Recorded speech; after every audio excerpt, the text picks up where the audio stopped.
We all know the saying about Libra. It's practically their tagline: a lover, not a fighter. We see them, the diplomats, the peacekeepers, gliding through social gatherings with an effortless grace, a warm smile, and a kind word for everyone.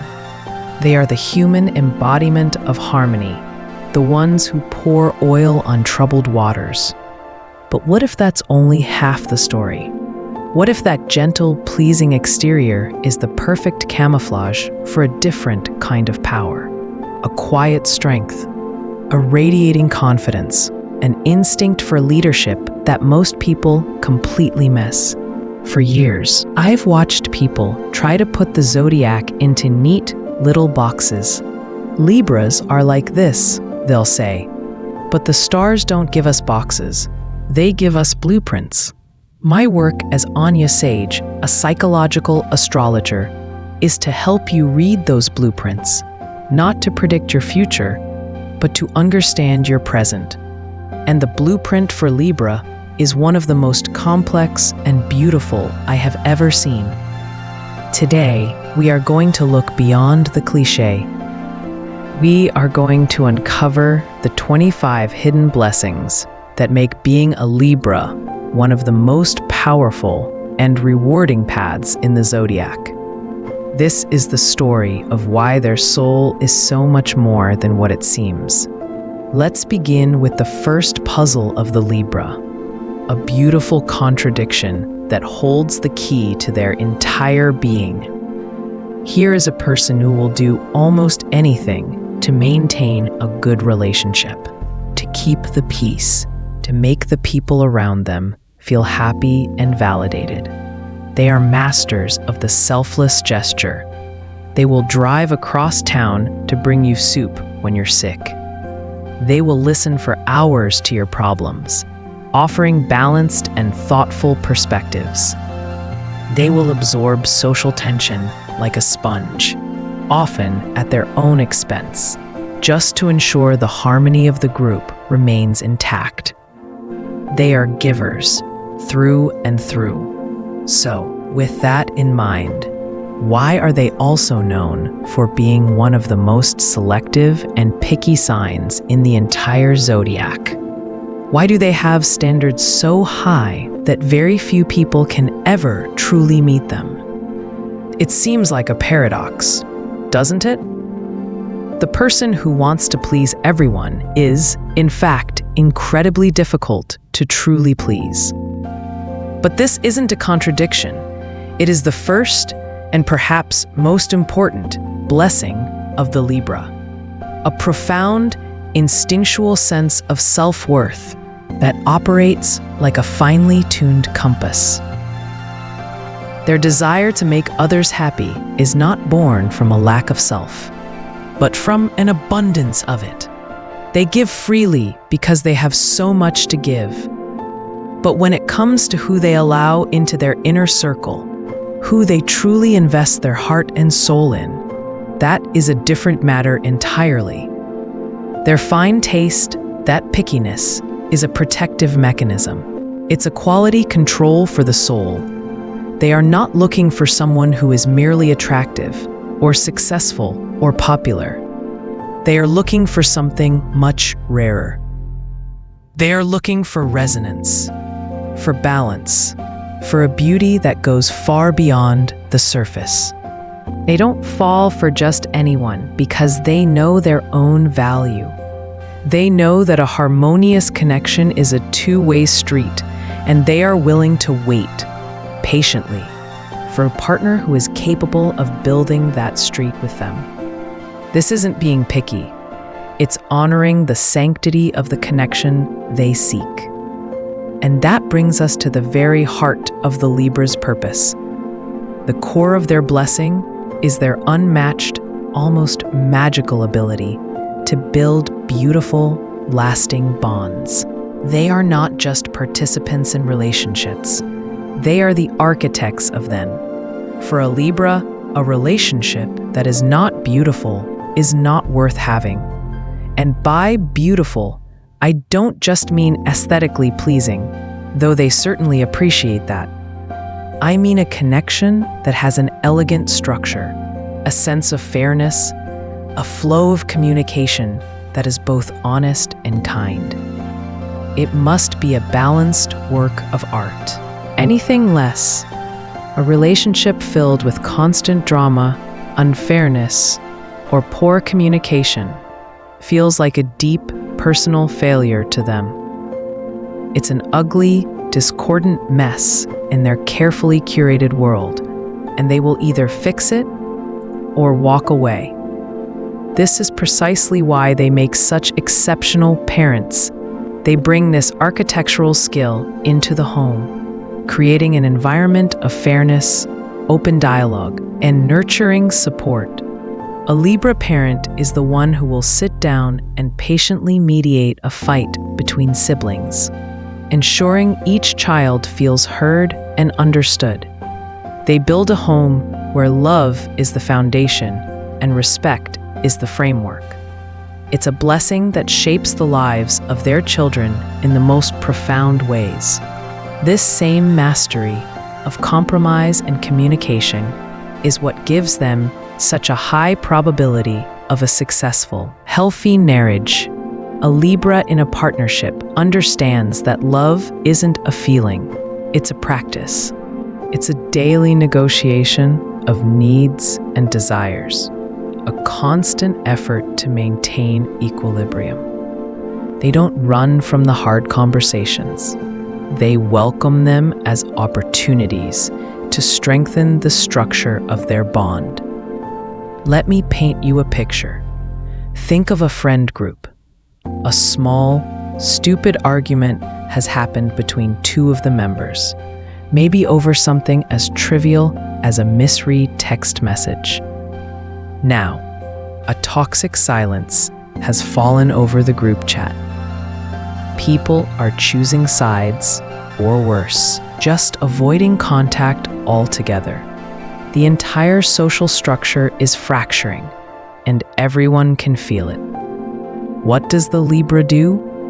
They don't jump in and demand everyone apologize. They don't write a long paragraph about how everyone should just get along. That would be clumsy, direct, and likely to backfire. It lacks elegance. Instead, days later, a message from the Libra pops up in the group chat. It's a picture of a margarita. A caption reads, "Hey, totally random, but does anyone remember that little taco place on 4th Street we used to be obsessed with? Man, I'm craving one of their spicy margaritas. Thinking of going Saturday around 7. No pressure at all, just putting it out there if anyone's free." Notice the magic here. The message is light, it's non-demanding, no pressure, and it doesn't mention the conflict at all. Instead, it brilliantly anchors the group to a shared, positive memory. It bypasses the current tension and taps directly into the foundation of their friendship. It's an invitation not to a confrontation, but to a shared pleasure.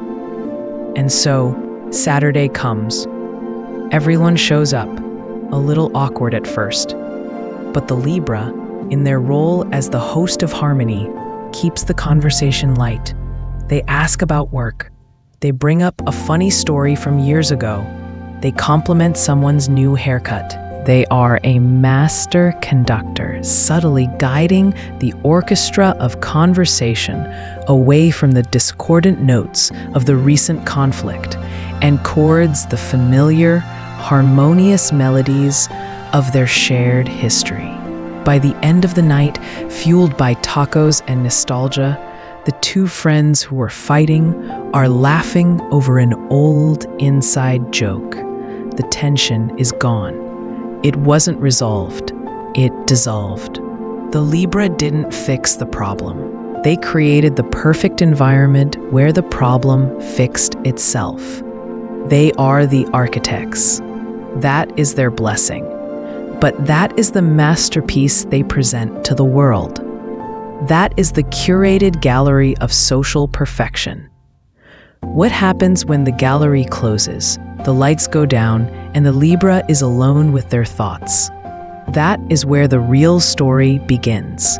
Behind that calm, composed, and perfectly balanced social mask lies a wonderfully chaotic, deeply relatable, and often contradictory inner world that most people never get to see. This is the Libra who will adamantly insist on having things their way, even when they have absolutely no idea what their way even is. You'll ask them, "Where do you want to eat?" And they'll say, "Oh, I don't care, you pick." But then you suggest Italian, and they'll say, "Not really feeling Italian."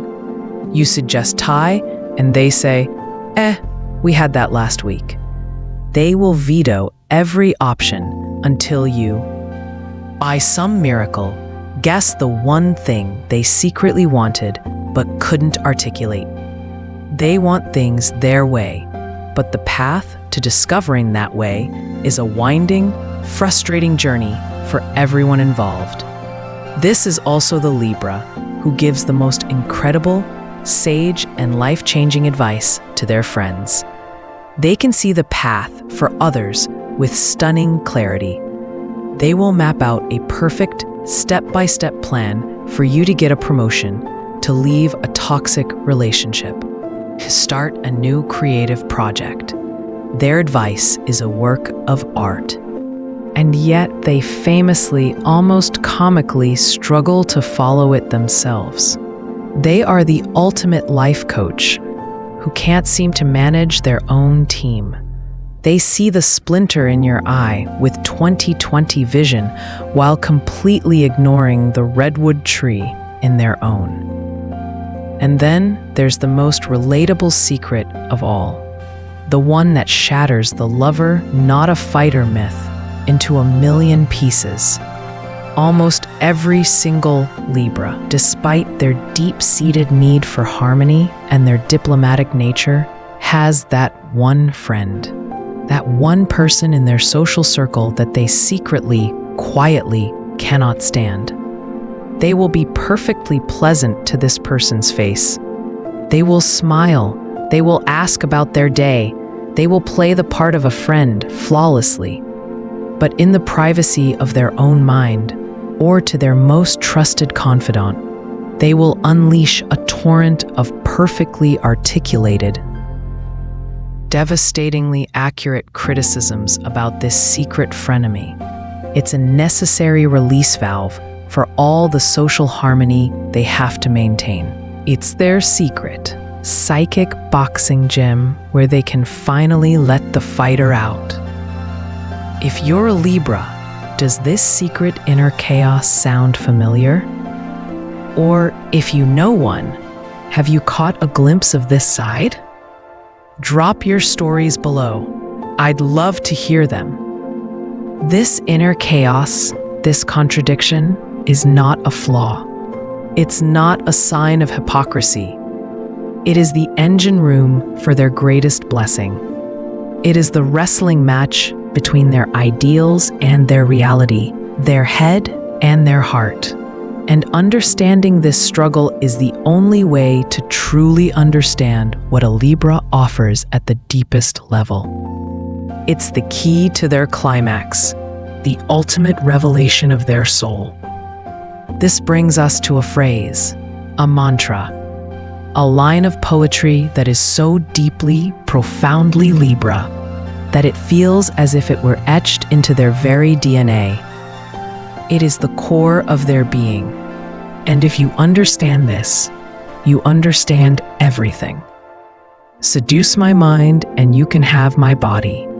Find my soul and I'm yours. This is not just a romantic notion. It is a literal instruction manual for winning a Libra's heart. Seduce my mind. This is the first gate. Superficiality is an immediate disqualifier for a Libra. They are not impressed by flashy cars or expensive gifts in the way other signs might be. They are impressed by a sharp wit, a fascinating perspective, a conversation that crackles with intellectual energy. To court a Libra, is to engage in a form of intellectual foreplay.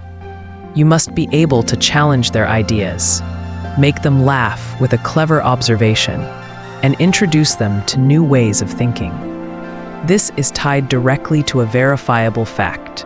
Libras, on average, possess genuinely high IQs. Their minds are sharp, analytical, and hungry for stimulation. They are not just looking for a partner, they are looking for a sparring partner, a co-conspirator in thought.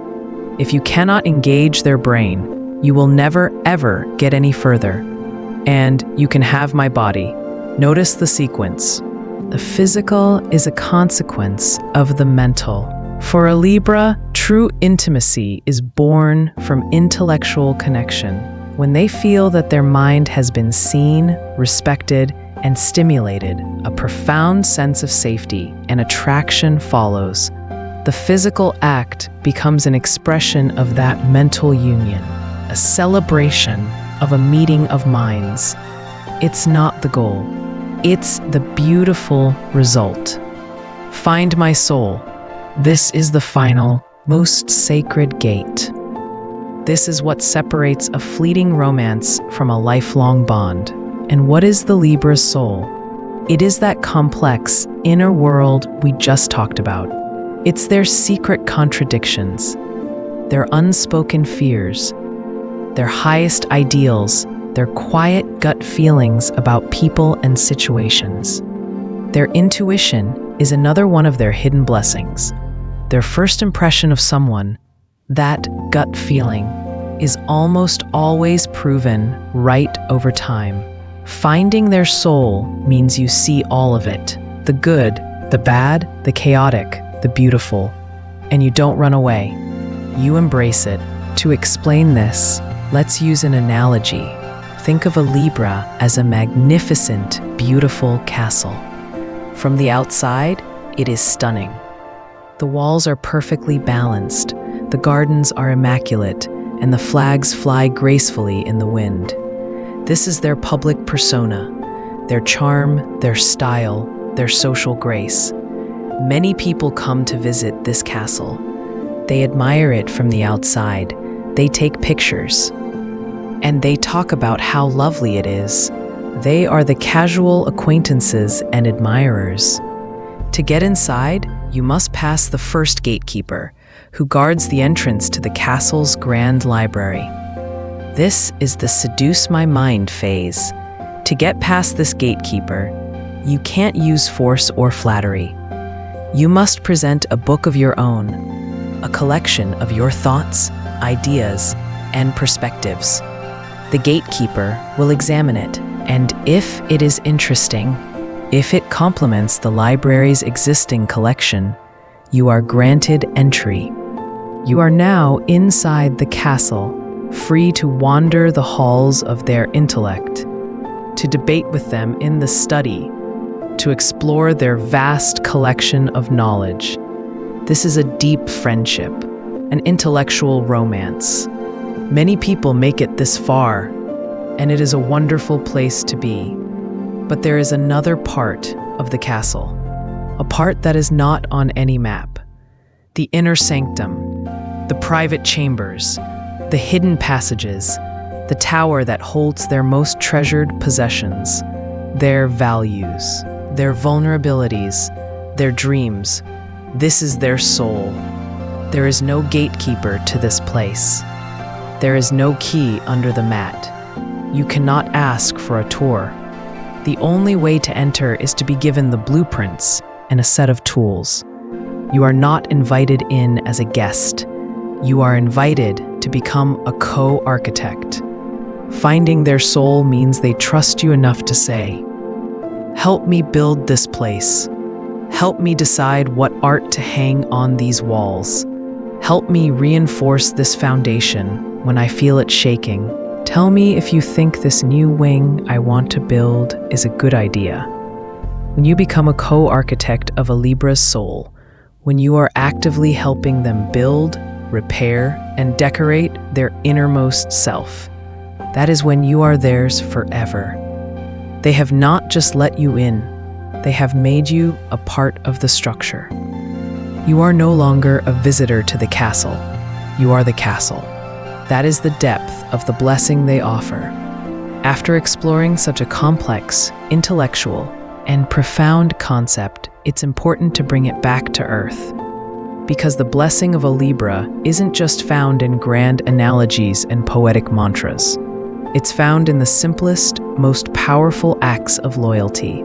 It's found in the middle of the night. It doesn't matter if it's 1 in the morning or 4 in the morning. It doesn't matter if they have to be up for a huge presentation in 2 hours.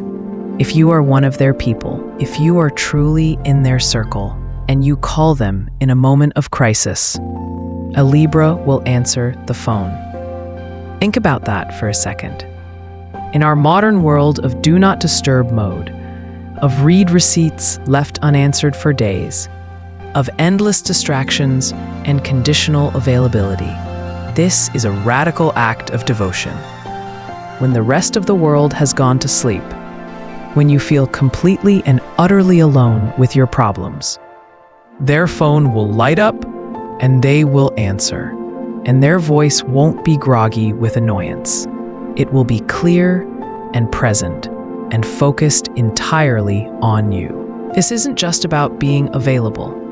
It's a testament to their selfless, unwavering commitment to the people they have chosen to build their life with. It is the real-world manifestation of that forever promise. It's the quiet, unspoken guarantee that you are not alone on your watch. In a world where connection is often a mile wide and an inch deep, this level of devotion is perhaps the rarest and most profound blessing a Libra offers. It is the ultimate proof that you are a part of their castle. So, after all of this, why is being a Libra a blessing? Why is knowing a Libra a blessing?